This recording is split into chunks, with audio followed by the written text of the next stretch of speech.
Shantala madam వచ్చారు మన క్లాస్కి. రూపాంతరీకరణ ఆ క్లాసు, అందులోని జ్ఞానాన్ని అందుకుందాము. అందరు చక్కగా మ్యూట్ చేసుకొని కూర్చోండి. Welcome ma'am, Shantala ma'am. Thank you ma'am. Hare Krishna. గురు ప్రార్థన చేసుకొని వీడియో ఆన్ చేస్తాను మ్యామ్. ఓకే. ముందుగా ఆది గురువులైన ఆ మహాశివునికి, శంకరాచార్యులకు, రమణ మహర్షికి, సాయిబాబాకు, మన బ్రహ్మశ్రీ పత్రి సార్కి, వంశీ సార్కి, నాకు మంత్ర గురువులైన గహనానంద స్వామికి అందరికీ నా పాద ప్రణామాలు అర్పిస్తూ, ఇక్కడ నాకు ఈ అవకాశాన్ని ఇచ్చిన అరుణ మ్యామ్కి, ఉమా మ్యామ్కి థ్యాంక్ యూ. అండ్ మీరు వచ్చిన ఇక్కడ నా మాటలు వినడానికి వచ్చిన మీ అందరికీ కూడా hello and Hare Krishna. Thank you so much. So ఈరోజు నా క్లాస్ రూపాంతరీకరణ. ఇది ఆల్రెడీ వంశీ సార్ చెప్పారు. దీనిని నాకు అర్థమైన విధంగా నేను చెప్తున్నా. నా సజెషన్ ఏంటంటే, నేను చెప్పిన తర్వాత కూడా మీరందరూ వెళ్ళి ఈ క్లాస్ ని ఒకసారి వినండి. అరుణ మ్యామ్ ఆ లింక్ షేర్ చేస్తారు. దాని తర్వాత యూట్యూబ్ లో ఉంది ఆల్రెడీ ఈ క్లాస్. సో నేనేంటంటే ఒక విధమైన సంక్షేపంగా దీనిని చెప్తూ నాకు అర్థమైనది మీకు నేను షేర్ చేస్తాను. అలాగే మీకు ఏం అర్థమవుతుందో అది నాకు చెప్పండి. నేను అప్పుడప్పుడు ప్రశ్నలు అడుగుతాను. పరీక్షలు ఏమీ కాదు ఇది. సో మీరందరూ నాతో పాటు ఇంటరాక్ట్ అవుతారని నేను అనుకుంటున్నా. సో ముందుగా నేను స్టార్ట్ చేసే ముందు నేను మీకు ఏం చెప్పాలనుకుంటున్నానంటే, ఈ ఈ పర్టిక్యులర్ రూపాంతరీకరణ అన్న దాంట్లో వంశీ సార్ ఒక టెక్నిక్ ని చెప్పారనమాట. ఆ టెక్నిక్ ని నేను మీతో చెప్తాను. అంటే అతను ఏం చెప్పారో దానినే సంక్షేపంగా చెప్తాను. కానీ ఎవరెవరైతే ఈ టెక్నిక్ ని ఫాలో అయ్యి మీ జీవితంలోని కొంచెం మార్పు తెప్పించుకోవాలనుకుంటున్నారో వాళ్ళందరికీ నేను చెప్పేది ఏంటంటే, నేను ఒక గురువుని కాదు, నేను ఒక మాస్టర్ని కాదు. సో అందువలన మీరు వంశీ సార్ వీడియో మళ్ళీ ఒకసారి వినండి. ఎందుకంటే అది ఆల్రెడీ ఒక లెవెల్లో అంటే స్పిరిచువల్ ఆధ్యాత్మిక ఉన్నతి ఉన్న వాళ్ళే దానిని మళ్ళీ మనకి చెప్పగలరు అనమాట. నేను మీకు ఓన్లీ సంక్షేపం చేసి చెప్తున్నా. సో అంటే ఏదో చెప్తారు చూడండి, ఒక గురువు శిష్యుడికి ఒక అంటే శక్తిపాతం అలాంటి వద్దులండి, కానీ బట్ ఏదైనా నేర్పించినప్పుడు ఒక ఉపదేశం లాంటిది చేస్తారు. అది గురువు నుంచి వస్తేనే చాలా మంచిది. అందువలన నేను ఇప్పుడు ఏ టెక్నిక్ అయితే చెప్తానో దానిని మీరు ఫాలో అవ్వాలనుకున్న వాళ్ళు మాత్రం మళ్ళీ వంశీ సార్ వీడియోని చూసి అప్పుడు మాత్రమే ఫాలో అవ్వండి. అది ముందుగా నేను చెప్పబోయే ఇంపార్టెంట్ ఇన్స్ట్రక్షన్ అన్నమాట. నేను ఇది చెప్పినప్పుడు కూడా నిన్న కూడా నేను వంశీ సార్కి పర్మిషన్ అడిగి నేను ఈ క్లాస్ ని చెప్తున్నాను. ఎందుకంటే ఇది ఒక నిగూఢమైన ఒక సీక్రెట్ టెక్నికే. యాక్చువల్లీ స్పీకింగ్ ఒక నిజమైన ఒక రహస్యమైన టెక్నిక్ అన్నమాట. ఇది వినేదానికి చాలా చాలా ఈజీగా ఉంటది, చాలా చాలా సులభం అని అనిపిస్తుంది. కానీ సులభమైనది మాత్రం కాదు. ఎందుకు? దానిని రోజువారీ జీవితంలో సాధనలాగా తెచ్చుకునేసరికి మనకి చాలా ఎక్కువ సాధన కావాల్సి వస్తుంది అన్నమాట. సో మీకు ముందుగా చెప్తూ నేను ఇప్పుడు మొదలు పెడతాను. రూపాంతరీకరణ అంటే మన క్లాస్ లో ఇప్పుడు ఉన్న వాళ్ళలో ఎవరికి ఏది అర్థమైందో అది నాకు చెప్పొచ్చు. మీరు ఎవరైనా ఎవరైనా కూడా మాట్లాడొచ్చు. ఒకరి తర్వాత ఒకరు మాట్లాడండి, అంతే నేను అడిగేది. ఎవరైనా మాట్లాడండి మ్యామ్. రూపాంతరీకరణ అంటే మనము ఎవరినై అంటే ఎనీవే ఒక మనిషినా లేకపోతే ఒక దైవాన్ని ఎవరినైనా ఎదురుగా పెట్టుకొని వాళ్ళనే అసలు అంటే మనం ఒక ఎప్పుడు కూడా ఏ ధ్యాసలో అంటే పని చేస్తున్నా ఏం చేస్తున్నా ఇక అదే ధ్యాసలో ఉంటూ వాళ్ళనే చూస్తూ ఉంటే, ఊరికే స్నేహం అంటే 6 నెలలు సహవాసం చేస్తే వారు వీరవుతారంటారే, అంటే ఆ సహవాస దోషం వల్ల కొన్ని బుద్ధులు వస్తాయి అన్నట్టుగా వాళ్ళనే ధ్యానిస్తూ వాళ్ళనే చూస్తూ వాళ్ళతో ఉంటే వాళ్ళలాగా అయిపోతాము. వాళ్ళ అంటే వాళ్ళలాగా అవుతాము, మారుతాము అన్నట్టు. కానీ మామూలుగా రాణి మ్యామ్ అది ఆ టెక్నికల్ దాంట్లో మనం దాని తర్వాత వెళ్దాం. మామూలు జనరల్ గా మీకు రూపాంతరీకరణ అంటే ఏమిటి అనిపిస్తుంది? అంటే మామూలు రూపాంతరీకరణ అన్న పదం వినగానే మీకు వెంటనే వచ్చిన ఆలోచన ఏంటి? మామూలుగా అంటే రూపం మార్చుకోవడము అన్నట్టు సింపుల్ గా, అంటే ధ్యానం చేయలేనట్టు చెప్పడం. అంటే మార్పు, అంతే కదా? మార్పు ఏదైనా మారిపోయిందంటే దాని రూపం మారినట్టే కదా. సో ఇప్పుడు అలా అయితే ఇప్పుడు రూపాంతరీకరణ అన్నది ఆధ్యాత్మిక సాధనలో మనకి ఒక ఒక విధంగా మనం దానిని ఆలోచించవచ్చు. ఓకే, ఇప్పుడు ఆ మార్పు అన్నది ఏ విధంగా రావాలని అనుకుంటున్నారు? అంటే ఇప్పుడు మనం పుడతా ఉంటాను మ్యామ్, మీకు సింపుల్ గా చెప్తాను, మీరు అప్పుడు నాకు చెప్పండి ఆన్సర్ ఏంటని. మనం పుట్టిన తర్వాత శరీరం మారుతూ ఉంటది కదా. పుట్టిన వెంటనే మన శరీరం ఎంత బాగుంటుందో అది రూపాంతరీకరణ చెందుతూ చెందుతూ చెందుతూ ఒక 23 ఒక 23-30 ఏళ్ళ వయసు వచ్చేసరికి అది ఒక మంచి స్థితికి చేరుకొని అక్కడి నుంచి ఏమవుతుంది, మళ్ళీ కింద పడిపోతుంది. సో మీరు అదే విధంగా ఆలోచిస్తే మన మనస్సుకి ఏమవుతుంది? చిన్నప్పటి నుంచి పెరుగుతున్న మన మైండ్ ఉంది కదా, దాని రూపాంతరీకరణ ఎలా చెందుతుందని మీరు అనుకుంటున్నారు? మనసు కూడా మన జీన్స్ బట్టి, మన పుట్టుక గత జన్మ వాసనను బట్టి, కొంత పెరిగిన వాతావరణాన్ని బట్టి, భౌతికంగా దాన్ని బట్టి కూడా, అంటే మామూలు వాళ్ళైతే భౌతికంగా పెరిగిన వాతావరణాన్ని, తల్లిదండ్రుల పెంపకాన్ని అని చెప్తారు. మనం నేర్చుకున్న దాన్ని బట్టి అయితే ఎక్కువగా వాళ్ళ గత జన్మ వాసనలు బట్టి, గత జన్మ సుకృతాన్ని బట్టి కొంత బయట భౌతికమైన పరిస్థితులు, వాతావరణాన్ని బట్టి, వాతావరణం అంటే పరిస్థితులను బట్టి కూడా రూపాంతరీకరణ చెందుతుంది మనసు. అంటే నేను అడుగుతున్నా ఏంటంటే, ఇప్పుడు మీరు చిన్నప్పుడు పుట్టిన వెంటనే మనకు అహం అంటూ ఉండదు కదా మ్యామ్. అహం అన్నది ఉండదు చిన్న పిల్లలుగా ఉన్నప్పుడు, అవునా? పెరుగుతూ వస్తున్న కొద్ది అప్పుడు అహం పెరుగుతుంది కదా. అంటే అహం అన్నది దాడికి అని ఎవరో ఒక అతను అతను హ్యాండ్ రైజ్ చేశారు, చెప్పాలనుకున్నారా ఏమైనా? అవును మేడం, చెప్పండి. మనసు మన పుట్టినప్పుడు ఏం ఉండదు మేడం. ముందుగా కృతజ్ఞతలు మేడం, మీకు ఆత్మ ప్రణామాలు. నమస్తే మ్యామ్. నమస్తే, హరే కృష్ణ. చెప్పండి. మనసు అనేది ఫస్ట్ ఏం ఉండదు మేడం, క్లారిటీగానే ఉంటది. మనము పెరిగే కొలది, పెరిగే పరిసరాలను బట్టి, ఇంట్లో వాతావరణాన్ని బట్టి, ఈ పెద్దలు మాట్లాడే మాటలను బట్టి ఆ మనసు పరిస్థితి పెరుగుతూ ఉంటుంది. వాస్తవంగా అయితే మనకి సబ్ కాన్షియస్ మైండ్ లో అయితే తెచ్చుకున్నవన్నీ ఉంటాయి, కానీ మనసుతో పెరిగేటువంటి పరిసరాలను బట్టి, ఇంట్లో వాతావరణాన్ని బట్టి అవన్నీ ఉంటాయి అనుకుంటున్నా మేడం. అంటే ఇప్పుడు మీరు చెప్పింది కరెక్ట్ మ్యామ్, ఈవెన్ రాణి మ్యామ్ చెప్పింది కూడా కరెక్ట్. ఇప్పుడు మీ ఇద్దరికి క్వశ్చన్ ఏంటంటే, ఇప్పుడు ఒకే పరిస్థితుల్లో పెరుగుతారు ఇద్దరు పిల్లలు, కానీ ఇద్దరు పిల్లలు వేరువేరుగా పెద్ద అవుతారు. దానికి కారణం మీరు చెప్పినట్టు సంస్కార బలం, అంతే కదా? సేమ్ పరిస్థితులు, సేమ్ తల్లిదండ్రులు, కానీ ఒక్కొక్కరు ఒక్కొక్క విధంగా ముందుకు వెళ్తారు, అవునా?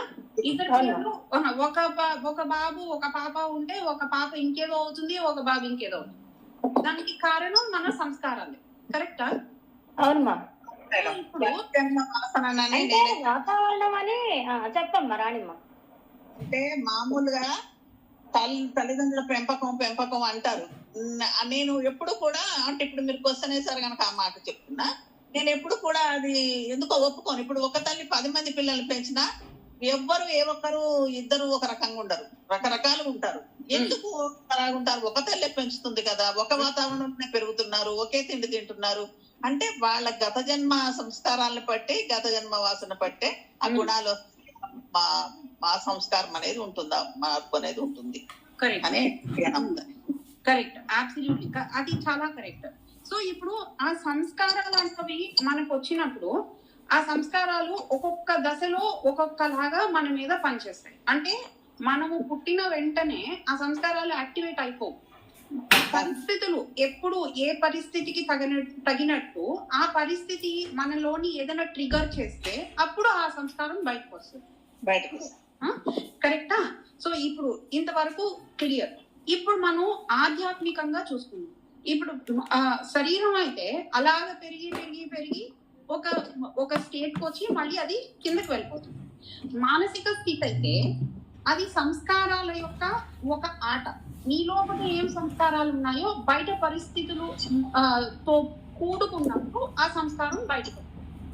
ఇది ఆ సర్వసాధారణంగా మనుషులకి జరిగే మామూలు ప్రక్రియ జీవితంలో. స్పిరిచువల్ అవేర్నెస్ అన్నది లేకపోతే, ఆధ్యాత్మికమైన అండర్స్టాండింగ్ లేకపోతే అప్పుడు మనం ఎలా ఉన్నామో అలాగా, అంటే ప్రకృతి మనని ఎటుపక్క లాక్కుని వెళ్తే అటుపక్క వెళ్ళిపోతాం. అంతే కదా? ఇప్పుడు ఆధ్యాత్మికంగా చూసుకున్నాం. మీరు సంస్కారాలని మాట్లాడారు. ఈ సంస్కారాలు అనేది ఎక్కడ ఉంటాయి? ఏ మనిషికైనా ఎవరైనా మాట్లాడొచ్చు. రాణి మ్యామ్ మాట్లాడొచ్చు, ఇంకెవరైనా బోల్డ్ మంది ఉన్నారు. స్వరాజ్ లక్ష్మి మ్యామ్, శ్రీలక్ష్మి మ్యామ్, ఇక్కడ నా పేజ్ లో కన్ఫర్మేషన్ వాళ్ళు చెప్తున్నాను. స్వరాజ్ లక్ష్మి మ్యామ్ చెప్పండి మ్యామ్. మనసులో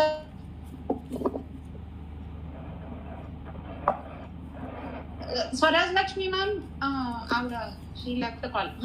మ్యామ్ మీరు చెప్పండి మ్యామ్. రాణి మ్యామ్ అంటే ఎక్కడ ఉన్నాయి అంటే దానికి కూడా ఇప్పుడు పుట్టంగానే మనం ఆధ్యాత్మికంలోకి రాము. కొందరు చిన్న వయసులో వస్తారు, కొందరు పెద్ద వాళ్ళు అయిపోయాక వస్తారు, కొందరు మిడిల్. అంటే వాళ్ళ అది కూడా వాళ్ళ స్థితి, అంటే వాళ్ళకి టైం ఎప్పుడు వస్తే అప్పుడు ఆ గురు బలం అనేది ఎప్పుడు ఉంటే అప్పుడు దాంట్లో రాగలుగుతారు మేడం. అనుకోము, రావద్దని అనుకోము. ఆ పరిస్థితి అది వచ్చినప్పుడు ఆ గురుబలం ఉన్నప్పుడే మనం దాంట్లోకి లాగబడతాం, వస్తుందాం. ఒకవేళ వచ్చామనుకుంటున్నాను, వచ్చాము అప్పుడు మనకి ఏ విధంగా అది హెల్ప్ చేస్తుంది మనకి? అంటే కొంత మన సాధనే, ఖచ్చితంగా మన సాధన అవసరం. మన సాధన అవసరము, జ్ఞానం అవసరము, గురువు యొక్క అనుగ్రహము అవసరం. ఆ దాడికి అని మ్యామ్ మీ పేరేంటి మ్యామ్? ఇక్కడ దాడికి Satyavathi ma'am. Satyavathi. Okay Satyavathi ma'am మీరు చెప్పండి మ్యామ్. అమ్మా ఒకసారి క్వశ్చన్ అయింది. నేను అడుగుతుంది, ఇప్పుడు మీరు సంస్కార బలం అని చెప్పారు కదా.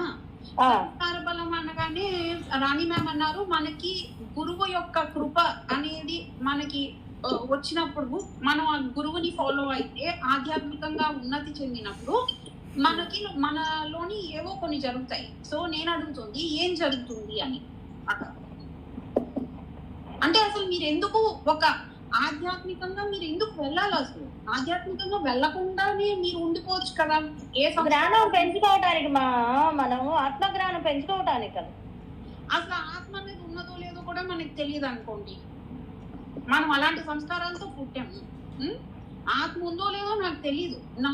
నాకు తెలిసిందల్లా నాకు ఒక శరీరం ఉంది, నాకు ఈ మనసు ఉంది. ఈ మనసులో ఏదో జరుగుతుంది. బయట పరిస్థితులు వచ్చినప్పుడు నేను ఒక విధంగా వాటికి తగినట్టు నా సంస్కారం ఏం చెప్తుందో నేను దానికి అనుగుణంగా నేను అలాగా ప్రవర్తిస్తున్నాను.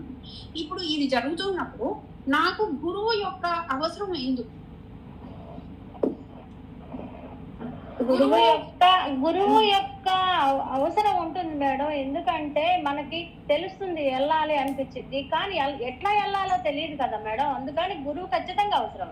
అంటే మీరు అక్కడ చెప్పాలనుకుంటుంది ఏంటంటే మీరు వెళ్తున్న మార్గము సరిపోవట్లేదు.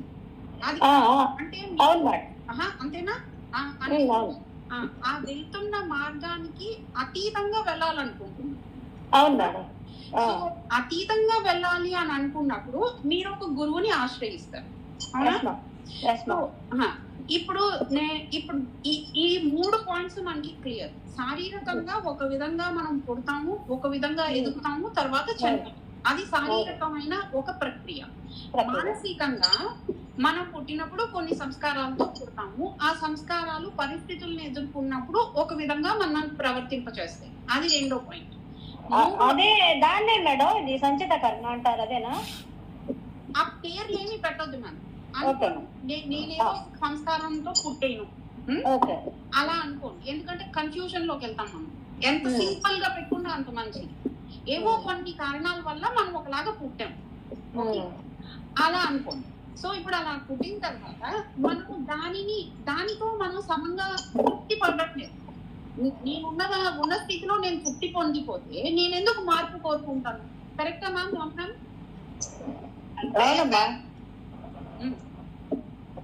చెప్పండి మ్యామ్. రాణి మ్యామ్, ఇది కూడా గత జన్మ వాసనను బట్టే దైవం మీద అనుగ్రహం. ఇప్పుడు కొంతమందికి అసలు దేవుడే లేడంటారు, కొంతమంది భక్తి ఉంటుంది, కొంచెము పూజ అది ఏదో చేస్తారు, కొంతమందికి చాలా భక్తి ఉంటుంది.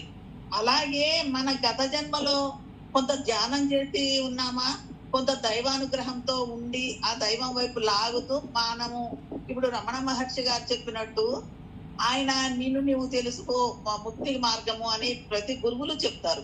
అలా ముక్తి అంటే ఏంటో మనం పెద్ద అంత ఎన్లైట్మెంట్ లెక్క వెళ్ళకపోయినా ఒక చిన్న అడుగు పెట్టామేమో అది ఫుల్ఫిల్ చేసుకోవడానికే ఆ వైపు లాగబడతాము, వస్తుంది. ఇప్పుడు కొంతమంది పుడుతూనే చిన్నప్పటి నుంచే ఇప్పుడు ప్రభువానంద స్వామి ఏంటి ఇంకా అలా కొంతమంది అందులోకి వెళ్ళిపోతారు చిన్న వయసు నుంచే. అంటే వాళ్ళ గత జన్మ వాసనను బట్టే అది కూడా వస్తుంది మేడం. ఇప్పుడు శంకరాచార్యుల వారు వాళ్ళ అమ్మ ఎంత వద్దన్నా కూడా ఆయన వెళ్ళిపోతారు అమ్మ పర్మిషన్ తీసుకుని. అందుకోసమే పుట్టుంటారు వాళ్ళు. మనమేంటంటే కొంచెం ఏదో ఆ వాసన ఉంది కనుక ఆ సంసారంలో నిర్వాణం అంటూ కొంచెంలో ఇటు లాగబడ్డాము అని. అంటే ఒకటి చెప్పొచ్చు కదా మ్యామ్, ఇప్పుడు అందరూ ఒకేలాగా పుట్టినా కూడా ఇప్పుడు 60 మైళ్ళ ఒక రన్నింగ్ రేస్ ఉందనుకోండి, ఆ రన్నింగ్ రేస్ మనం చేయాలి ఈ పర్టికులర్ జీవితంలో, ఓకే. కానీ పుట్టినప్పుడు అందరూ బయటకు ఎలా కనిపిస్తారు? చిన్నపిల్లల్లాగే కనిపిస్తారు. కానీ ఆల్రెడీ ఒక బాబు 20 మైళ్ళు ముందు జన్మలో పరిగెట్టేసి ఉండొచ్చు, ఇంకొక పాప ఆల్రెడీ 50 మైళ్ళు పరిగెట్టేసి ఉండొచ్చు, ఇంకొకరు ఎవరో అసలు 1 మైలు కూడా పరిగెత్తి ఉండకపోవచ్చు. అవునా? ఇది మనకి తెలియకపోవడంలో ఏంటి అంటే ఆధ్యాత్మిక జ్ఞానం లేనంత వరకు మనకి ఈ బయట ప్రపంచంలో ఈ వ్యత్యాసాలన్నీ బాగా కనిపిస్తాయి. కరెక్టా? సో ఇప్పుడు ఈ 60 మైళ్ళ రేస్ లో ఈ జీవితం అనే రేస్ తీసుకోండి. ఈ జీవితం అనే రేస్ లో మన లక్ష్యం ఏంటి? ఇప్పుడు ఓకే, ఇప్పుడు ఏదో రేస్ చేస్తూ వెళ్ళిపోయాము, మనకి బయట కనిపించేది ఏంటి? ఈ శరీరం పుట్టి చచ్చిపోతుంది, అంతే. ఇదే మనకు కనిపించేది. అట్ ద సేమ్ టైం మీరు అందరూ చెప్పినట్టు ఏంటంటే ఒక్కొక్క మనిషికి ఒక్కొక్క స్టార్టింగ్ పాయింట్ తో వస్తాడు ఈ ప్రపంచంలో. ఎందుకు? ఈ జీవితం అనే రేస్ లో పాల్గొనేదాన్ని. ఈ స్టార్టింగ్ పాయింట్ ఎందుకు? మనం ఆ రేస్ చేసి మళ్ళీ అక్కడ చచ్చిపోవడం ఎందుకు? ఇదంతా ఎందుకు? అసలు ఎందుకు చేయాలి అసలు మనం? అంటే మనిషి కొన్ని జన్మలు ఎత్తిన కొద్దీ కొంత జ్ఞానం పెరుగుతూ ఉంటుంది, కొంత కొన్ని కర్మలు తీర్చేసుకుంటూ కొన్ని కొత్త కర్మలు యాడ్ చేసుకుంటూ ఒక దైవం వైపు అడుగులు వేస్తుంటాం మేము. అది రాను ఈ ధ్యానంలోకి రావడము అంటే కొంచెం ఆ దైవం గురించి తెలుసుకోవాలి, నన్ను నేను తెలుసుకోవాలి, జ్ఞానం తెలుసుకోవాలి, అసలు ఆత్మ అంటే ఏంటి, ఆత్మ జ్ఞానం తెలుసుకోవాలి. ఇలా ఒక జిజ్ఞాస అనేది వస్తుంది. అదే జన్మకి కొంత సంస్కారం. ఇప్పుడు కొంతమంది రఫ్గా ఉంటారు, అది ఏంటి వీడు ఇట్లా ఉన్నాడు. మ్యామ్ ఒక్క నిమిషం మ్యామ్, సారీ, ఎవరు తలుపు కొట్టినారు, ఒక్క నిమిషం మ్యామ్, సారీ.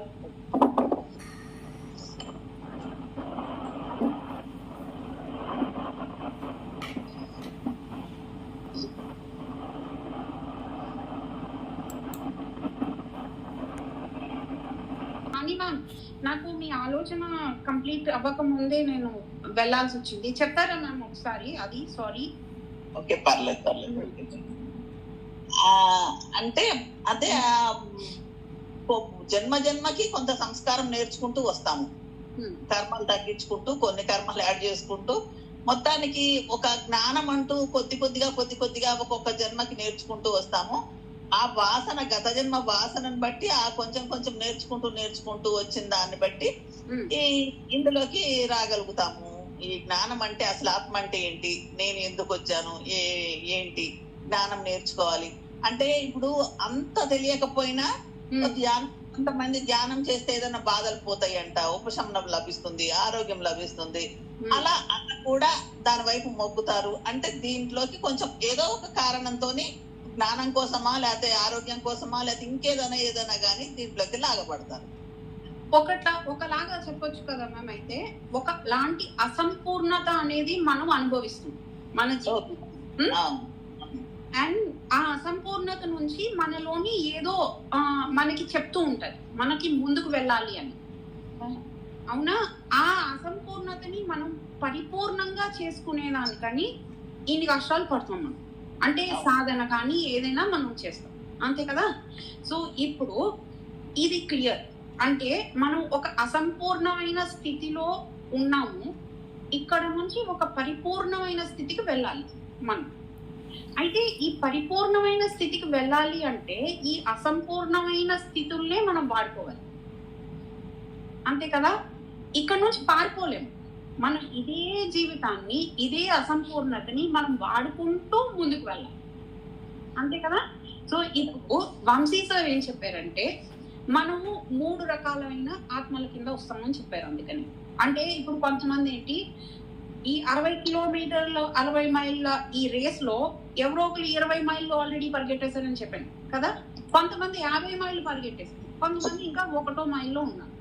దానినే మనకి పత్రి సార్ బేబీ సోల్స్ అని చెప్తారు, కొంతమంది వెరీ ఓల్డ్ సోల్స్ అని చెప్తారు, అంటే బాగా పరిపక్వం అయిపోయిన ఆత్మలని. సో ఇప్పుడు మనకి 3 రకాలుగా చెప్పారన్నమాట వంశీ సార్. ఉన్నతమైన ఆత్మలు, ఒక మధ్య రకమైన ఆత్మలు, తర్వాత అధమమైన ఆత్మలు.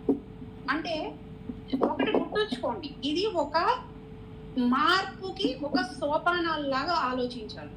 ఏ ఆత్మ కూడా అలా ఉండిపోదు, ప్రతి ఆత్మ మారుతూ మారుతూ వస్తుంది. ఈ మార్పులో అన్నిటికంటే ఇంపార్టెంట్ పాయింట్ ఏంటంటే ఉత్తమమైన ఆత్మ అక్కడే ఉండిపోతుందని మీరు అనుకోవద్దు.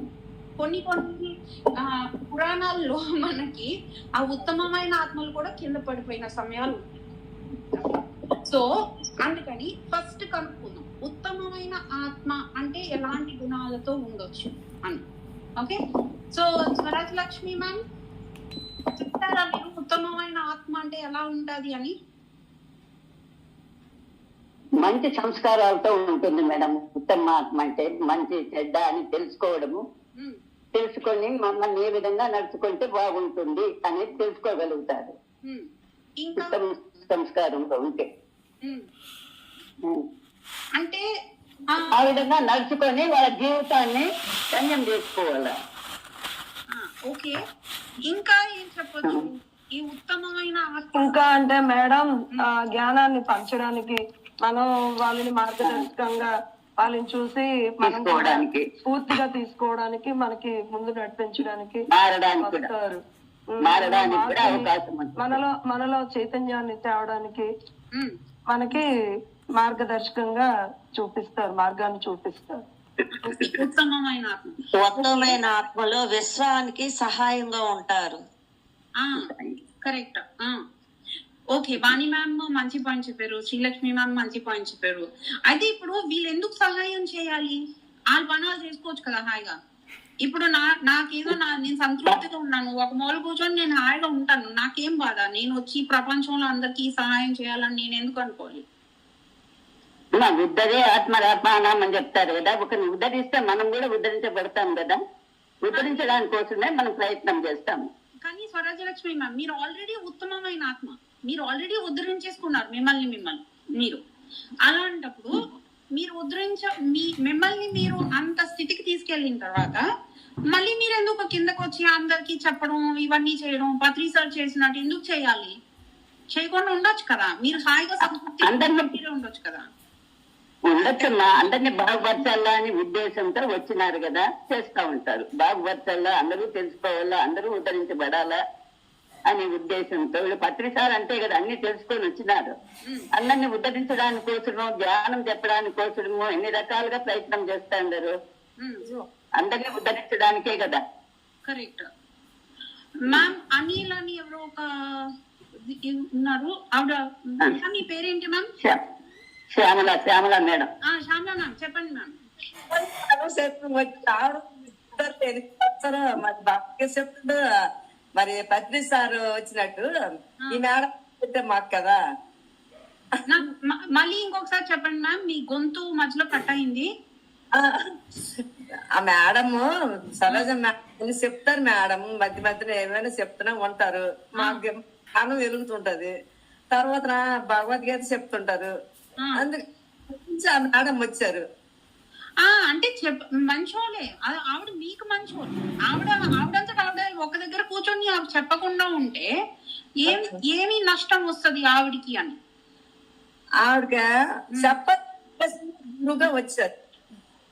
నష్టమేమి రాదు మేడం, నష్టమేమి రాదు. కానీ ఇంకొకరు ఉద్ధరిస్తే మంచిది కదా, వాళ్ళని ఉద్ధరించినట్టు అవుతుంది కదా అని చెప్తామంతే. మేడం మనకి ఒక చిన్న విషయం మేడం, మనకు ఉన్న జ్ఞానాన్ని అందరికీ పంచితే మన ఆత్మ కూడా విస్తరించబడుతుంది, విశ్వానికి తోడ్పడతాము. కొంచెం దగ్గరికి వచ్చారు మ్యామ్. పంచితే పెంచబడుతుంది అంటారు కదా, మనం కూడా తెలుసుకోగలుగుతాం, ఇంకా కొంచెం ఎక్కువగా తెలుసుకోగలుగుతాము.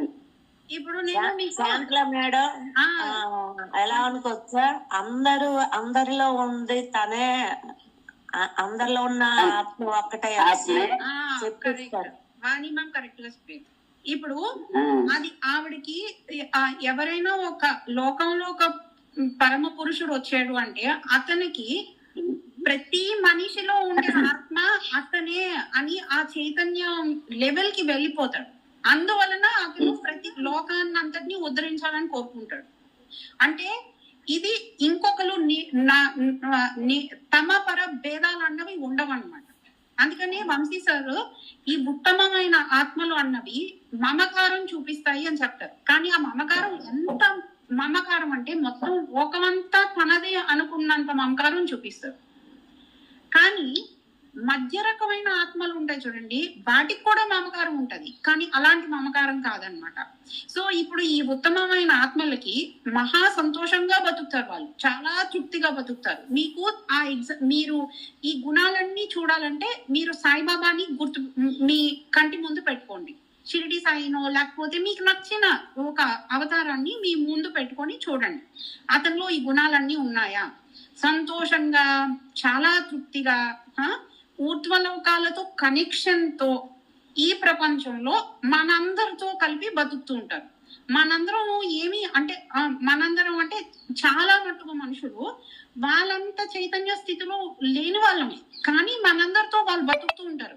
అంటే ఇది ఆల్మోస్ట్ ఎంత కష్టంగా ఉంటుందంటే, మీరేదో పిహెచ్డి చదివారు అనుకోండి, మీకు అన్ని ఎలా చదవాలో తెలుసు, ఏం చేయాలో తెలుసు. అలాంటి వాళ్ళకి ఎల్కేజీ పిల్లల్ని ఇచ్చి మీరు వీళ్ళకి చదువు చెప్పండి అంటే ఎంత కష్టమో, ఒక పరిపూర్ణమైన ఆత్మస్థితికి వెళ్ళిపోయిన ఒక గురువుకి మనతో ఉండి బతకడం అనేది అంత కష్టం. అయినా కూడా అతను అదే చేస్తాడు. ఎందుకు? మనందరం కూడా అతనిలో భాగం అని అలాంటి చైతన్యానికి వెళ్ళిపోయిన అతను అన్నమాట. అందువలన సో అందుకనే వాళ్ళకి మమకారం ఉంటది, కానీ ప్రపంచం అంతా వాళ్ళదే అని అనుకుంటారు. సో ఆ విధమైన మమకారంతో ఉంటారు కనుక, అంటే ఏంటి మనకి చెప్తారు చూడండి, వసుదేవ కుటుంబికం అంటారు. అది నిజంగా అతనికి మాత్రమే కరెక్ట్ అన్నమాట. మనందరికి ఇంకా మనం అటుపక్కకి ఎదగాలి. సో వీళ్ళకి ఎలాంటి బాధ ఉండదు. వాళ్ళకి తెలుసు వాళ్ళు ఇక్కడికి ఎందుకు వచ్చారు, వాళ్ళ పని ఏంటి, ఇక్కడ ఏం చేయాలి, చేసి మళ్ళీ ఊర్ధ్వలోకాలకు వెళ్ళిపోయినప్పుడు ఏం జరుగుతుంది అన్నది వాళ్ళకి తెలుసు అన్నమాట. సో వీళ్ళు చాలా తృప్తిగా బతుకుతారు. ఎందుకంటే వాళ్ళకి ఈ ప్రపంచంలో పక్కింటోడు ఎవడో ఇల్లు కొనేసాడు, వాడేదో కార్ కొనేసాడు, ఇలాంటి బాధలు ఏమీ ఉండవు. ఎందుకంటే వాళ్ళకి తెలుసు ఇదంతా మాయా, ఇది ఎండ్ అయిపోతుంది, ఇది ఒక డ్రామా, దీని తర్వాత నేను మళ్ళీ ఊర్ధ్వలోకాలకి వెళ్ళిపోవాలి అని వాళ్ళకి ఆ చైతన్యం చాలా క్లియర్ గా ఉంటది వాళ్ళ మైండ్ లో. సో దాని వలన వాళ్ళు ఎటు పక్కకి తొనకరు అనమాట. ఇప్పుడు మనం మధ్య రకమైన ఆత్మల దగ్గరకు వద్దాం. అంటే చాలా మటుకు మనందరం అలాంటి ఆత్మలే అని మన వంశీ సార్ చెప్తారనమాట. అంటే యాక్చువల్లీ అది నిజమే కూడా, మనకి మనం తెలుసుకోవచ్చు. ఇలాంటి వాళ్ళు ఎవరంటే వీళ్ళకి మమకారం అనేది ఉంటది, అంటే తన పర భేదం ఉంటది. అంటే మన కుటుంబం, మన పిల్లలు ఏదో అలాగా, అంటే ఇంత విశాలమైన హృదయం అయితే ఉండదు. ఉన్నతాత్మలకు ఉన్నంత విశాలమైన హృదయం అయితే ఉండదు. మనం కొంచెం లిమిటెడ్ మనకి మన మన మన మన పిల్లలు, మన చుట్టాలు, బంధువులు వీళ్ళు బాగుంటే మనకి చాలా అన్నమాట. అలాంటి లిమిటేషన్ లో బతుకుతాం. ఒకలాంటి కొంచెం కృంశించకపోయినా చైతన్యాలే అనుకోండి. మనకి ఏంటంటే ఇప్పుడు ఈ ప్రపంచంలోకి వచ్చిన తర్వాత కొంతమందితో మనకి వ్యత్యాసాలు ఉంటాయి, కొంతమందితో మనం గొడవలు పెట్టుకుంటాం, కొంతమందితో మనం ఏమంటారు వాళ్ళ మీద పగలు ప్రతీకారాలు ఉంటాయి. ఎందుకు అంటే ముందు జన్మలో వాళ్ళతో మనకి ఏదో ఉందన్నమాట, అది మనం తెచ్చుకొని వస్తాం. అది ఇప్పుడు ఈ ప్రపంచంలో, ఈ డ్రామాలో, ఈ నాటకంలో దానిని మళ్ళీ రీప్లే చేసుకుంటూ ఉంటాము. అయితే రాణి మ్యామ్ చెప్పినట్టు, తర్వాత సత్యవతి మ్యామ్ చెప్పినట్టు, ఎప్పుడైతే మీరు ఇలా వెళ్తూ ఉంటారు అంటే ఇప్పుడు నేనే ఉన్నాను, నాకు ఎగ్జాంపుల్ నా ఫ్రెండ్ తో పడదు అనుకోండి, ఆ అమ్మాయి అంటే నాకు ఇష్టం కానీ కొన్ని విషయాల్లో నాకు పడదు. ఆ అమ్మాయితో వెళ్ళి నేను కొంచెంసేపు స్నేహభావంతో ఉంటాను, కొంచెంసేపు పోయిన తర్వాత నేను మళ్ళీ ఆ వాళ్ళతో తగ్గు పెట్టుకుంటాను, మళ్ళీ కొంచెంసేపు పోయిన తర్వాత స్నేహభావంతో ఉంటాను, మళ్ళీ కొన్ని రోజులు పోయిన తర్వాత ఏదో వస్తుంది మళ్ళీ తగ్గు పెట్టుకుంటాను. ఇలా తిరుగుతూ కొన్ని సైకిల్స్ అయిపోయిన తర్వాత ఒక రోజు నా మైండ్ కి అనిపిస్తుంది అన్నమాట, ఎంతకాలం నేను ఇలాగా ఈ పిచ్చి తిరుగుతాను, ఇదే చక్రంలో తిరుగుతూ ఉంటాను. అంటే ఈ తిరగడం అనేది ఏంటంటే మానసికంగా చెప్తున్నాను. ఒక రోజు స్నేహంతో ఉంటావు, ఒక రోజు ద్వేషంతో ఉంటావు, ఒక రోజు స్నేహంతో ఉంటావు, ఎంతకాలం ఇది అని ఒక క్వశ్చన్ వస్తుందా లేదా ఎవరికైనా? ఆ ప్రశ్న ఉద్భవిస్తుందా లేదా? అదే సంసారం అంటే ఆ చక్రాలలో తిరుగుతూ ఉండడం అన్నమాట. ఎప్పుడైతే మీరు ప్రశ్నించుకుంటారో, ఆ ప్రశ్నించుకునే వెంటనే మీకు ఒక రూపాంతరీకరణకి ఒక ఛాన్స్ దొరికినట్టే. ప్రశ్నించుకోనంత వరకు, హాయిగా మీరు అదే దాన్ని ఎంజాయ్ చేసినంత వరకు ఎవరు ఏమీ చేయలేం. అంటే ఫర్ ఇన్స్టెన్స్ చూడండి, మన ఇళ్లలోనే కొంతమంది పెద్దవాళ్ళు ఉంటారు, వాళ్ళకి షుగర్ వచ్చేస్తుంది. మీరేమి ఇలాంటి షుగర్ వచ్చిన పదార్థాలు తినొద్దు, మీరు రోజు వెళ్ళి ఎక్సర్సైజ్ చేయండి అని మనం చెప్తే కూడా వాళ్ళు చేయరు. ఎప్పుడు వాళ్ళు కరెక్ట్ గా ఒక రోజు వాళ్ళకి ఇది సెటిల్ అవుతుంది అంటే ఈ డాక్టర్ చెప్పినది వాళ్ళ మనసులో ఎప్పుడు సెటిల్ అవుతుంది? ఎప్పుడైతే వాళ్ళకి ఒక విపరీతమైన షుగర్ పెరిగిపోయి వాళ్ళకి ఏదో హార్ట్ అటాక్ లాంటిదో, లేకపోతే ఐసైట్ ఏదో అవ్వడమో, అలాంటి ఏదో ఒక విపరీతమైన పరిణామం వచ్చినప్పుడు మారుతారనమాట. అలాగే ఈ ప్రపంచంలో మనం ఇలాగా ద్వేషాలు, కోపాలు పెట్టుకొని వచ్చినప్పుడు, ఇంకొకరు తన పర భేదంతో వచ్చినప్పుడు, మనకి విపరీతంగా మనకి ఎప్పుడైతే ఇంకొక మనిషితో ఉద్వేగం ఎక్కువైపోయి మారని స్థితికి వెళ్ళి అక్కడ ఉండిపోతాము, అప్పుడు మనకు ఒక ట్రిగర్ చేస్తుంది. ఏదో అని కాదు, యాక్చువల్లీ మనం ఆత్మే మనకి ట్రిగర్ చేస్తుంది, మారు అని. నువ్వు అప్పుడు ఒక మార్పుకి ఒక దారి వెతుక్కుంటావు అనమాట. ఆ దారి అనేది మనకి వంశీ సార్ చెప్పారు. సో ఇప్పుడు ఫైనల్ గా ఈ లాస్ట్ ఆత్మ అన్నమాట, లాస్ట్ రకమైన ఆత్మ ఏంటది? అది చాలా ఏమంటారు, అధమమైన ఆత్మ అని చెప్పొచ్చు. మళ్ళీ ముందే చెప్తున్నాను, ఆత్మ ఈ అధమమైన ఆత్మ, మధ్యరికమైన ఆత్మ, లేకపోతే ఉన్నతమైన ఆత్మ ఎక్కడున్నవో అక్కడ ఉండిపోవు, అలా పెరుగుతూనే ఉంటాయి. సో ఇప్పుడు ఒక శైశవ దిశలో ఉన్న అంటే స్థితిలో ఉన్న ఒక ఆత్మ అనుకోండి, ఓకే. ఈ శైశవ స్థితిలో ఉన్న ఆత్మ ఎలా ఉంటది అని అంటే మనకి వంశీ సార్ చెప్తారనమాట. వీళ్ళు కంప్లీట్ గా నాకు ఏది రాదు, వాళ్ళ మీద వాళ్ళకి విశ్వాసం ఉండదు అనమాట, ఆత్మబలం ఉండదు, ప్రతిదానికి దేవుడి మీద ఆధారపడతారు. నాకు ఈ ప్రపంచంలోకి నేను ఇక్కడికి వచ్చాను కానీ నాకు బలం లేదు, నాకు శక్తి లేదు, నా జీవితాన్ని నేను నిర్దేశించుకునే స్థితిలో నేను లేను అన్నలాంటి ఒక ఫీలింగ్ తో వస్తారనమాట. అంటే వీళ్ళకి ఇన్ఫీరియారిటీ అంటారు. సార్ చెప్తారు, వీళ్ళు ఇన్ఫీరియారిటీతో పుడతారు. మధ్య రకం ఆత్మలు సుపీరియారిటీతో పుడతారు అనమాట. అంటే ఇంకెవరు వాడు మంచోడు కాదు, నేను మంచిదాన్ని అన్న ఒక భావనలో అన్నమాట. కానీ ఉన్నతమైన ఆత్మలు ఎప్పుడూ కూడా అవి ఎక్కడి నుంచి వచ్చాయో తెలుసు, ఎక్కడికి వెళ్ళాలో తెలుసు. అందువలన ఈ నాటకం అనేది వాళ్ళకి అంత అంటి ముట్టనట్టుగా ఉండడానికి కారణం ఏమవుతుందంటే వాళ్ళ యొక్క చైతన్య స్థితి అన్నమాట. ఈ మధ్య రకం ఆత్మలు ఎవరైతే ఉన్నారో వాళ్ళందరికీ ఈ నాటకం చాలా నిజంగా అనిపిస్తుంది. ఎవరో మనని కొట్టేశాడు, ఎవరో మనని తిట్టేశాడు అని చెప్పి మనం దానికి రియాక్ట్ అయిపోతూ ఉంటాం. సో ఈ స్థితిలో మధ్యరికమైన ఆత్మలు ఉంటాయన్నమాట. సో ఇప్పుడు మన యొక్క ఛాలెంజ్ ఏంటంటే ఎక్కడి నుంచి వచ్చాము, ఎలా పుట్టాము అన్నది పక్కన పెట్టింది. బట్ ఫైనల్ గా మనం ముందుకు వెళ్ళిపో, ఎక్కడికి? ఆ ఉన్నతమైన ఆత్మస్థితికి మనం వెళ్ళి తీరాలన్నమాట. సో ఈ ఉన్నతమైన ఆత్మస్థితికి వెళ్ళాలి అంటే ఒక టెక్నిక్ ని చెప్పేది సార్. యాక్చువల్లీ ఇది టార్కమ్ సెరిడోరియన్ అని ఒక అర్మీనియన్ ఆధ్యాత్మిక వేత్త అన్నమాట. అతను రాసిన పుస్తకంలో నుంచి సార్ చదివి చెప్పారట. సో ఇప్పుడు ఈ టెక్నిక్ ని మళ్ళీ నేను ముందే చెప్తున్నాను, ఈ టెక్నిక్ ని మీరు ఎవరైనా ఫాలో అవ్వాలనుకుంటే మాత్రం సార్ వీడియో చూసి మళ్ళీ మీరు ఫాలో అవ్వండి. అది నా యొక్క సజెషన్. సో ఇప్పుడు అతను ఏం చెప్పారంటే, ఆ టార్కమ్ సెరిడోరియన్ అన్న అతను, మీరు మార్పు చెందాలి అనుకున్నప్పుడు మార్పు అనేది చాలా సహజం ప్రపంచంలో. ముందుకు వెళ్ళే అంటే మంచి మార్పుకి దారి తీసే పనులు చేస్తారా, చెడ్డ మార్పుకి దారి తీసే పనులు చేస్తారా, ఇది ఒకటే మనకి చాయిస్. మీరు మంచి వైపుకి వెళ్ళాలని అనుకున్నారనుకోండి, అంటే పురోగమనం చెందడానికి ఏవి అయితే సహకరిస్తాయో ఆ సహకరించే వైపే మీరు వెళ్ళాలనుకున్నారు. మొదటిగా ఏం చేయాలి అంటే, మనకి వంశీ సార్ చెప్పారు అనమాట, ఒక మంచి గురువుని, మీకు ఎవరైతే నచ్చుతారో అలాంటి గురువుని మీరు మీ ఫోకస్ లో పెట్టుకోండి. అంటే నాకు అనుకోండి, నాకు షిరిడి సాయిబాబా, లేకపోతే రామకృష్ణ పరమహంస, ఇంకొకరికి రమణ మహర్షి, ఇంకొకరికి పత్రి సార్, ఇంకొకరికి ఇంకెవరో, ఎవరైతే వాళ్ళని మీరు కంప్లీట్ గా ఆ వాళ్ళని ఫోకస్ లో పెట్టుకోండి. ఆ ఫోకస్ లో పెట్టుకున్న తర్వాత ఆ మనిషి అంటే ఆ పర్టికులర్ ఆ ఉన్నత ఆత్మ యొక్క ఒక పిక్చర్ ఉంటుంది కదా, ఆ ఫోటోగ్రాఫ్ ని మీ ఇంట్లో పెట్టుకోండి. అదే మళ్ళీ చెప్పారు, యూజువల్ గా మనం అందరం ఏమనుకుంటాం అంటే, ఒక గురువు ఫోటో పెట్టేసామంటే పూజలు చేసేస్తే మనం గురువులాగా అయిపోతాం. ఆ గురువు ఎప్పుడు ఆనందిస్తాడు, ఆ గురువు చెప్పిన మాటలు మనం వింటే అప్పుడు ఆనందిస్తాడు. అంటే దీనికి ఒక ఎగ్జాంపుల్ చెప్పొచ్చు.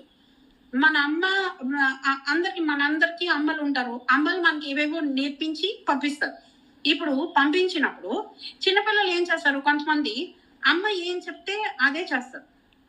మీరు ఎప్పుడు చూడండి, దేవుడికి కూడా మనందరం చిన్నపిల్లల్లాగే, ఒక గురువుకి కూడా మనం చిన్నపిల్లల్లాగే. నేను ఇప్పుడు వెళ్ళి సాయిబాబా ఫోటోకి దండేసేసి అతనికి ఏదో దీపం పెట్టి ఒక ఆరాధన చేసేసి కంటే, అతను చెప్పిన మాటలు నేను విన్నాను అనుకోండి, సాయిబాబా ఇంకా హ్యాపీగా ఫీల్ అవుతాడు. అప్పుడే నేను యాక్చువల్లీ ముందుకు వెళ్ళినట్టు. సో ఆ గుణాలని మనం అలవర్చుకోవాలన్నమాట. అదేదో ఫోటో పెట్టేసి దీపం పెట్టేస్తే దాని వలన ఏమీ రాదు. ఇప్పుడు మన ఇంట్లో చాలా మంది చేసే పనులు అవే. అంటే భక్తి ఆరాధన చెయ్యొద్దని నేను చెప్పను, కానీ భక్తి ఆరాధన యొక్క అసలైన లక్ష్యం ఏంటన్నది అర్థం చేసుకొని చెయ్యడం అన్నది చాలా ముఖ్యం అన్నమాట మనకి ఇక్కడ. సో ఇతను ఏం చెప్తారంటే, మీరు ఏ గురువునైతే మీరు పెట్టుకుంటారో అతన్ని అలాగ చూస్తూ ఉండాలట. ఎంత చూడాలంటే అతని యొక్క బాహ్య రూపం అంటే ఫిజికల్ ఫార్మ్ అంతా మీ మైండ్ లోని ఒక ప్రింట్ అయిపోయినట్టు ప్రింట్ అయిపోయింది. అది ఎన్ని రోజులైనా పట్టొచ్చు, అలా చూస్తూ ఉండండి. అతను మీకు నచ్చిన గురువు కనుక మీకు చూడడానికి అంటే కష్టం అనిపించదు. మీరు అది చేసేసిన తర్వాత అక్కడే ఆగిపోకూడదు. దీనికి కావాల్సింది ఏంటి, మెయిన్ గా శ్రద్ధ కావాలి. శ్రద్ధతో మీరు ఆ గురువు పటం వైపు అలా చూస్తూ ఉన్నారనుకోండి, కొన్ని రోజులకి అతని యొక్క ఆ రూపం అంతా మీ మైండ్ లో ఫిక్స్ అయిపోతుంది, అలా ప్రింట్ అయిపోతుంది. ప్రింట్ అయిపోయిన తర్వాత రెండో సోపానం కొత్తం, ఇప్పుడు సెకండ్ స్టెప్ అన్నమాట. ఇక్కడ ఏంటి, అతని యొక్క గుణగణాలని అబ్జర్వ్ చేస్తూ ఉండడం.